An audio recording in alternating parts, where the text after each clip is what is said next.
Okay, let's get this ready to go. All right, so yeah, camera's a little off, a little off, a little off, a little off.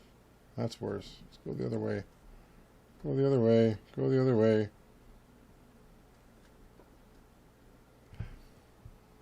There we go. That looks better. Oh, no, there we are. All right, let's do this.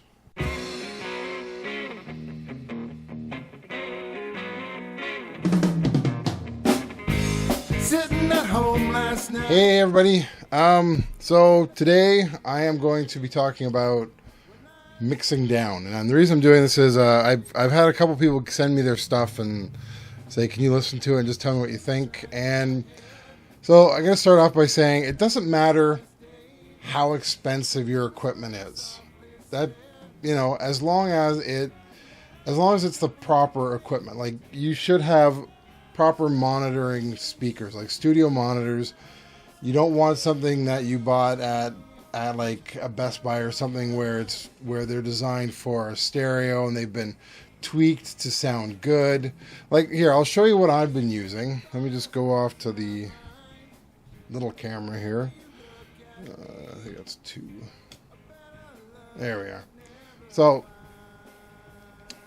that is my studio monitor. The Sony beside it there, that's the speakers I use for the computer. So, and I have those on both sides. Now, as you can see, I have a little puff. I have them mounted up a bit. That's just to get rid of some of the bass. And you know, that's all I use. Those are my speakers. I use them for the 4-track. I use them for the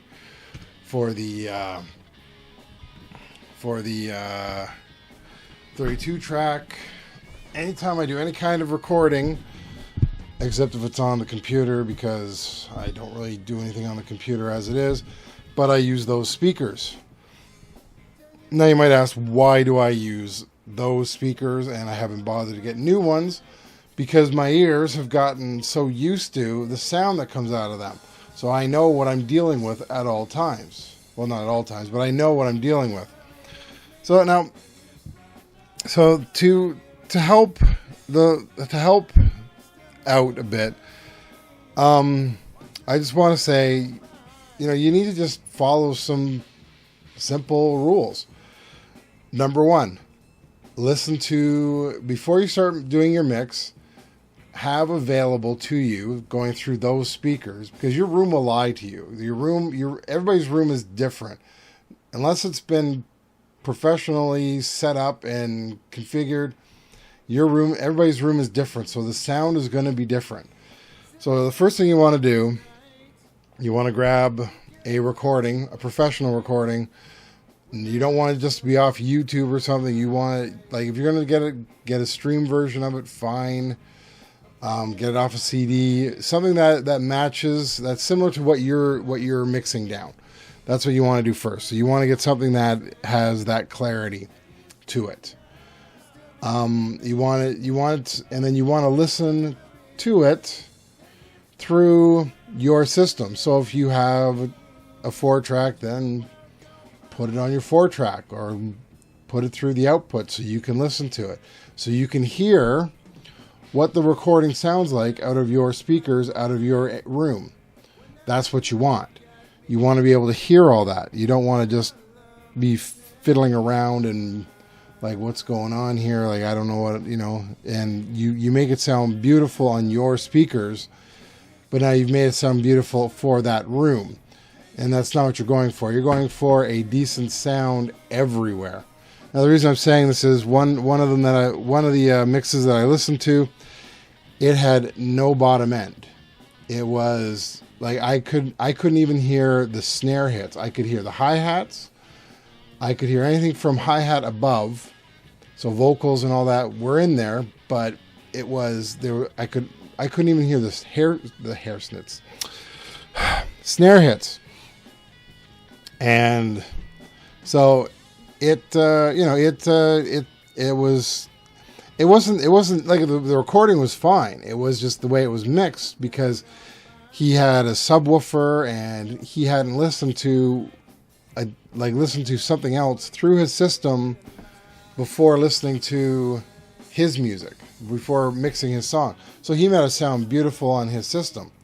So that's number one. Make sure you listen to what your system does, and on various volumes. Don't do it just on high. Do it on low.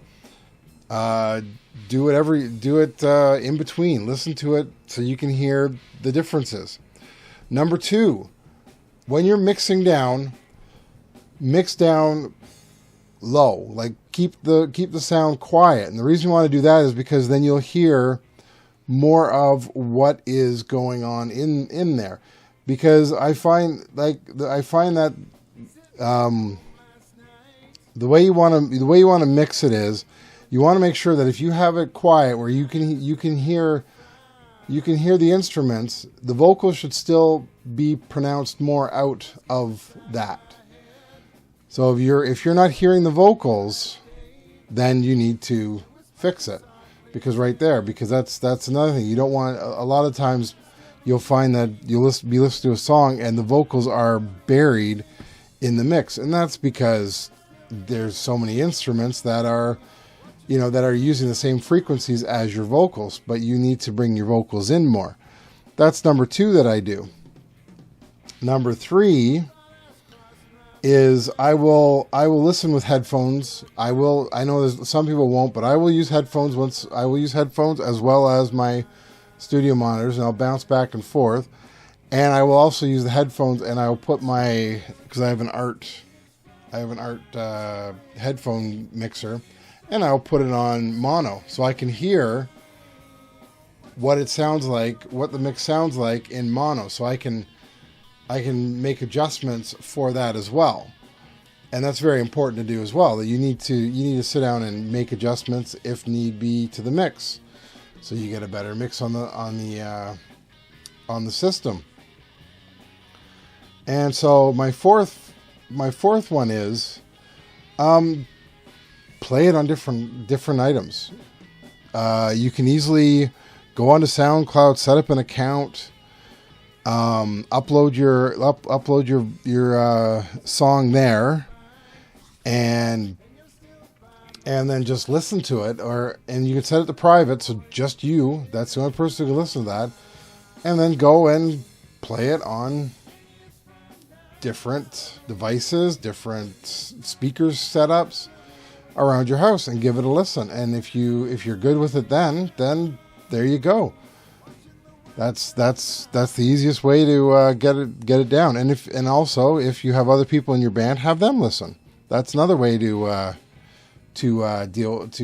see how it sounds. Tell them. Now the problem is you might get them saying, well, like it might be the guitars as well. The guitars aren't loud enough.